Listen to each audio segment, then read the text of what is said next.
You know that feeling when you're about to try something new, something exciting, but then suddenly a tiny voice whispers in your ear? It's the voice that asks, what if it all goes wrong? That, my friends, is what I like to call the what-if monster. It's that sneaky little creature that pops up and makes us doubt everything, right? Maybe you want to start a new business, apply for a dream job, or even just try a new recipe. But then the monster says, what if you fail spectacularly? And suddenly you're stuck. Well, we've all been there, paralyzed by the fear of falling flat on our faces. But what if I told you we could actually tame this monster, or even better, transform it? Today, we're not just facing our fears. We're turning what if into a powerful why not. So buckle up, because we're about to embark on an incredible journey to conquer the fear of failure together. All right, so what exactly is this what if dread we're talking about anyway? Well, at its core, fear of failure, or atelophobia, is this intense anxiety that keeps us from trying new things or reaching for big goals. It's that little voice, or maybe a big loud monster, telling you, don't even bother, you'll mess it up. And honestly, for many of us, it feels completely paralyzing, right? It's not just about failing a test or a project. It's the fear of the consequences of that failure. We often worry about judgment from others, disappointing ourselves, or even just looking foolish.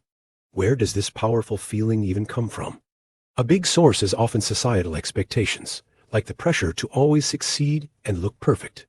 We see everyone's highlight reels online, and it makes our own struggles feel even worse. Then there are past experiences, maybe a time you tried something and it really didn't work out.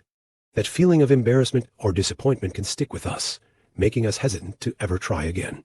And that hesitation, that avoidance, it's what really holds us back from pursuing our dreams. Just think of all the amazing ideas that never get started because of this fear. It stops us from taking those exciting risks that could actually lead to incredible breakthroughs. So, understanding why we feel this way is truly the very first step to defeating this monster. It's like finding out its weaknesses. We need to recognize our own patterns. When do we avoid? When do we start to doubt ourselves even before we begin? Pinpointing these moments helps us see the monster clearly, instead of just feeling its shadow. Because once we understand it, we can actually start to fight back.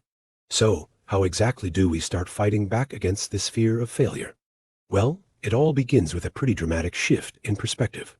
We've got to stop seeing failure as this big, scary monster that ends everything. Instead, we need to reframe it entirely, turn it on its head.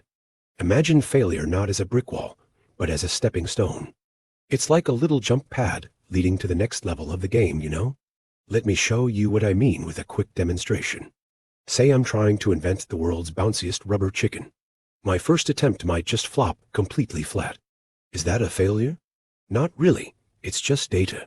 That flop tells me my initial formula was probably wrong, right? It tells me what doesn't work, which is super valuable information. It's not a verdict saying, Professor Stickman, you're a terrible chicken inventor. It's simply feedback, pointing me towards a better solution. Every single mistake, every setback, every failed experiment is like a clue. These clues are essential for finding the right path forward. Think about it.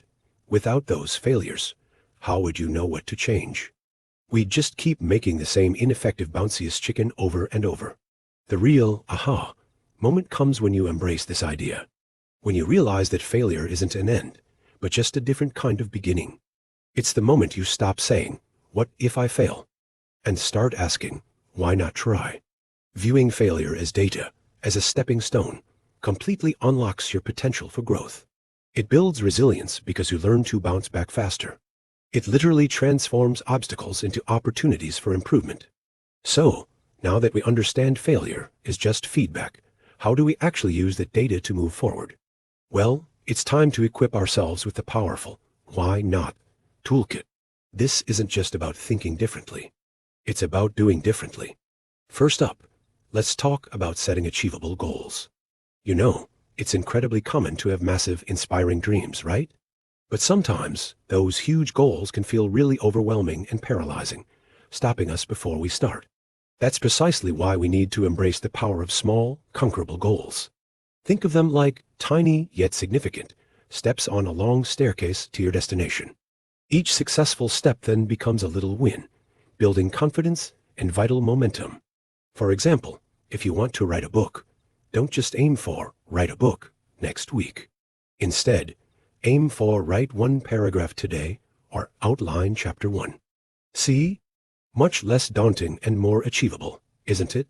Next in our toolkit, we've got the surprisingly effective technique of positive self-talk. This might sound simplistic, but seriously, its impact on your mindset is incredibly powerful. Our brains are constantly listening to our own internal monologue, absorbing every word. So, if you're telling yourself, "Ugh, I can't do this," guess what happens? You inadvertently create a self-fulfilling prophecy, making failure more probable. Instead, consciously try reframing negative thoughts into supportive affirmations. Say things like, "I'll give it my best shot," or "I can learn valuable lessons from this experience." Another fantastic mental tool is the practice of visualizing success. Before attempting a challenging task, close your eyes and vividly imagine yourself achieving that goal, feeling the joy and accomplishment. This powerful mental rehearsal primes your brain for victory, reducing pre-performance anxiety. And finally, the most crucial part, consistent, persistent action even when fear is present. Just think about learning to ride a bike. You fall, skin your knee, but you get back on every time. It's truly those consistent, brave attempts, despite setbacks, that eventually lead to mastery, right? And that's exactly why we need to firmly grasp this idea. Failure isn't a final verdict, it's just feedback. It's truly about embracing that "why not" mindset, shifting our perception completely. This shift means you start seeing every obstacle not as a dead end, but as a crucial lesson disguised as a problem. And this isn't just some feel-good theory. It's how some of the greatest minds achieved their dreams. Think about some truly inspiring people who seemed to fail constantly, only to break through later. I mean, Thomas Edison famously said he didn't fail 1,000 times. He just found 1,000 ways that didn't work for the light bulb. Or consider J.K. Rowling, whose Harry Potter manuscript was rejected by multiple publishers before becoming a global phenomenon. Get this, even Walt Disney faced bankruptcy and was told he lacked imagination early in his career. These weren't just random failures. They were crucial stepping stones, absolutely necessary for their ultimate successes. Each setback gave them valuable information, like puzzle pieces guiding them closer to the full picture. They didn't just stop at, "What if I fail?" but instead consistently asked themselves, "Why not try anyway?" So, let's really internalize this powerful truth. You're built for incredible growth, not for perfect, spotless runs. Embrace the learning, embrace the adapting, and yes, embrace the beautiful mess of trying again. It's time to unleash your inner "why not?" and confidently step into action today. What amazing thing could you achieve if you just gave it a shot, starting right now? So, remember, every small step on your "why not" journey is a victory worth celebrating, no matter how tiny. Don't let the fear of failure stop you.